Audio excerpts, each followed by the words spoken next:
ನಮಸ್ಕಾರ ಸ್ನೇಹಿತರೆ. ಎಲ್ಲ ನನ್ನ ಆತ್ಮೀಯ ಸ್ನೇಹಿತರಿಗೆ, ಬಂಧು ಮಿತ್ರರಿಗೆ 2025ರ ಹೊಸ ವರ್ಷದ ಶುಭಾಶಯಗಳು ಅಂತ ಹೇಳ್ಬಾರ್ದು ಅಂತೇನೆ ಈ ವಿಡಿಯೋ ಮಾಡ್ತಾ ಇರೋದು. ನಮಗೆ ಸ್ವಾತಂತ್ರ್ಯ ಬಂದು ಸುಮಾರು 78 ವರ್ಷಗಳ ಕಾಲ ಆಯಿತು. ಸ್ವಾತಂತ್ರ್ಯ ಅಂದ್ರೆ ಬೇರೊಬ್ಬರ ನಿಯಂತ್ರಣದಲ್ಲಿ ಇಲ್ಲದೆ ಎಲ್ಲರೂ ಅವರವರ ಇಷ್ಟದಂತೆ ಬದುಕುವ ಹಕ್ಕನ್ನು ಹೊಂದಿರುವುದು ಅಂತ ಅರ್ಥ. ಆದರೆ ನಾವೇನ್ ಮಾಡ್ತಾ ಇದ್ದೀವಿ? ಸ್ವಂತವಾಗಿ ಆಲೋಚನೆ ಮಾಡುವ ಒಂದು ಜ್ಞಾನ ನಮ್ಗಿದ್ರೂ ಸಹ ಅದನ್ನ ಉಪಯೋಗಿಸ್ಕೊಳ್ತಾ ಇಲ್ಲ.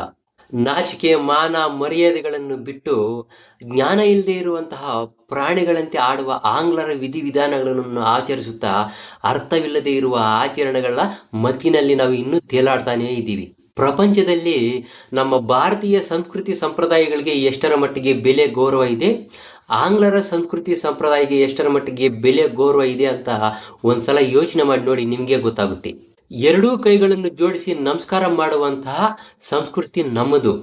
ಕೈಯಲ್ಲಿ ಕೈ ಕೊಟ್ಟು ಶೇಕ್ ಹ್ಯಾಂಡ್ ಮಾಡುವ ಸಂಸ್ಕೃತಿ ಅವ್ರದ್ದು. ಮೈ ತುಂಬ ಬಟ್ಟೆ ಹಾಕೊಂಡು ಹಣೆಗೆ ಕುಂಕುಮ ಇಟ್ಕೊಳ್ಳುವಂತ ಸಂಸ್ಕೃತಿ ನಮ್ಮದು. ಅರ್ಧಂಬರ್ಧ ಬಟ್ಟೆಗಳನ್ನು ಹಾಕೊಂಡು ಅಂಗಾಂಗಗಳ ಪ್ರದರ್ಶನ ಮಾಡುವಂತ ಸಂಸ್ಕೃತಿ ಅವ್ರದ್ದು. ಈಗ ನಮ್ಮ ದೇಶದಲ್ಲಿ ಕೂಡ ಎಷ್ಟೋ ಜನ ಹೆಣ್ಮಕ್ಳು ಅರ್ಧಂಬರ್ಧ ಬಟ್ಟೆಗಳನ್ನು ಹಾಕೊಂಡು ಮೈ ಕಾಣಿಸುವ ಹಾಗೆ ಆಂಗ್ಲರ ದಾರಿಯಲ್ಲಿ ನಡೀತಾ ಇದ್ದಾರೆ.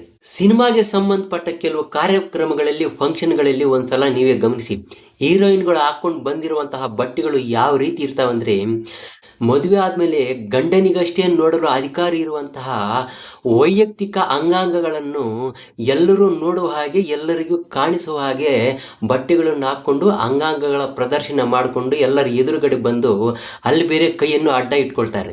ಬಟ್ಟೆ ಹಾಕೊಳ್ಳೋಕೆ ಮುಂಚೆ ಗೊತ್ತಾಗಲ್ವಾ ಅಂತ ಅರ್ಧಂಬರ್ಧ ಬಟ್ಟೆಗಳನ್ನು ಹಾಕೊಂಡ್ರೆ ಮೈ ಕಾಣುತ್ತೆ, ಅಂಗಾಂಗ ಪ್ರದರ್ಶನ ಆಗುತ್ತೆ ಅಂತ ಎಲ್ಲ ಗೊತ್ತಿರುತ್ತೆ. ಆದರೂ ಸಹ ಮರೆತಂಗೆ ಆಕ್ಟಿಂಗ್ ಮಾಡ್ತಾರೆ. ಈ ರೀತಿಯ ಸಂಸ್ಕೃತಿ ಎಲ್ಲ ಯಾರ್ದು? ಆಂಗ್ಲರದು. ನಮ್ಮ ಭಾರತೀಯ ಸಂಸ್ಕೃತಿ ಅಲ್ಲ.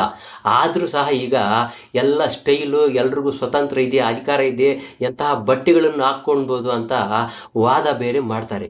ಬೆಳಕಿನಲ್ಲಿ ಹಬ್ಬವನ್ನು ಆಚರಿಸಿಕೊಳ್ಳೋ ಸಂಸ್ಕೃತಿ ನಮ್ಮದು, ಕತ್ತಲಲ್ಲಿ ಹಬ್ಬವನ್ನು ಆಚರಿಸಿಕೊಳ್ಳೋ ಸಂಸ್ಕೃತಿ ಅವ್ರದ್ದು.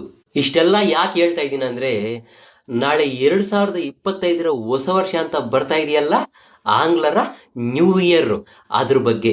ಆಂಗ್ಲರಿಗೆ ಸಂಬಂಧಿಸಿದ ಹೊಸ ವರ್ಷ ನ್ಯೂ ಇಯರ್ನ ಅವರು ಆಚರಿಸ್ಕೊಳ್ಳೋದ್ರಲ್ಲಿ ಅರ್ಥ ಇದೆ. ಆದರೆ ನಮಗೆ ಸಂಬಂಧ ಇಲ್ಲದೆ ಇರುವಂತಹ ಹೊಸ ವರ್ಷವನ್ನು ನಮ್ಮದೇ ಹಬ್ಬ ಅಂತ ಅಂದ್ಕೊಂಡು ಅದ್ದೂರಿಯಾಗಿ ಖರ್ಚು ಮಾಡಿಕೊಂಡು ವಿಜೃಂಭಣೆಯಿಂದ ಮಾಡ್ತಾ ಇದ್ದಾರಲ್ಲ ನಮ್ಮ ಜನ, ಅಂಥವ್ರನ್ನ ಏನನ್ಬೇಕು ಅಂತ ಗೊತ್ತಾಗ್ತಾ ಇಲ್ಲ. ಅರ್ಧ ರಾತ್ರಿ 12 ಗಂಟೆಗೆ ಶುರುವಾಗುತ್ತೆ ಅವರ ಹೊಸ ವರ್ಷ.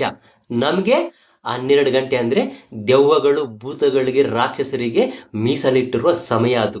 ಸರಿಯಾಗಿ ಮಧ್ಯರಾತ್ರಿ 12 ಗಂಟೆ ಸಮಯದಲ್ಲಿ ಆಚರಿಸಿಕೊಳ್ಳುವಂತಹ ಹಬ್ಬ ಯಾವುದಾದ್ರೂ ನಮ್ಮ ಸನಾತನ ಧರ್ಮದಲ್ಲಿ ಇದೆಯಾ? ನಮ್ಮ ಸನಾತನ ಧರ್ಮದಲ್ಲಿ ಹೊಸ ವರ್ಷ ಯಾವುದಂದ್ರೆ ಯುಗಾದಿಯ ಹಬ್ಬ. ಯುಗಾದಿಯ ಹಬ್ಬದಿಂದ ನಮಗೆ ಹೊಸ ವರ್ಷ ಶುರುವಾಗೋದು. ಅಂತಹ ಪವಿತ್ರವಾದ, ಶ್ರೇಷ್ಠವಾದ ಯುಗಾದಿಯ ಹಬ್ಬವನ್ನು ನಮ್ಮ ಹಬ್ಬವನ್ನಾಗಿ ಆಚರಿಸ್ಕೊಳ್ಳೋದು ಬಿಟ್ಬಿಟ್ಟು ಅವ್ರ್ಯಾರೋ ಆಂಗ್ಲರು ಆಚರಿಸ್ಕೊಳ್ಳುವ ಒಂದು ಹೊಸ ವರ್ಷವನ್ನು ನಮ್ಮ ಹಬ್ಬವನ್ನಾಗಿ ಆಚರಿಸ್ಕೊಳ್ತಾ ಇದೀವಲ್ಲ, ನಮಗಿಂತ ಮೂರ್ಖರು ಇನ್ಯಾರಾದ್ರೂ ಇದಾರ? ಇನ್ನು ನಮ್ಮ ಜನ ಯಾವಾಗ ಅಂಧಕಾರದಿಂದ, ಅಜ್ಞಾನದ ಒಂದು ಕೂಪದಿಂದ ಆಚೆ ಬರ್ತಾರಂತ ಗೊತ್ತಾಗ್ತಾ ಇಲ್ಲ.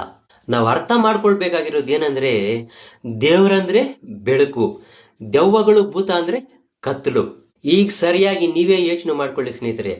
ದೆವ್ವಗಳು, ಭೂತಗಳು ತಿರುಗಾಡುವಂತಹ ಕತ್ತಲಲ್ಲಿ ಆಚರಿಸಿಕೊಳ್ಳುವಂತಹ ಆಂಗ್ಲರ ಹಬ್ಬ ಮುಖ್ಯನೋ, ಇಲ್ಲ ದೇವರ ಸಮಯ ಅಂತ ಇಟ್ಟಿರುವ ಹಗಲೊತ್ತಿನಲ್ಲಿ ಆಚರಿಸಿಕೊಳ್ಳುವಂತ ನಮ್ಮ ಹಬ್ಬ ಮುಖ್ಯನೋ?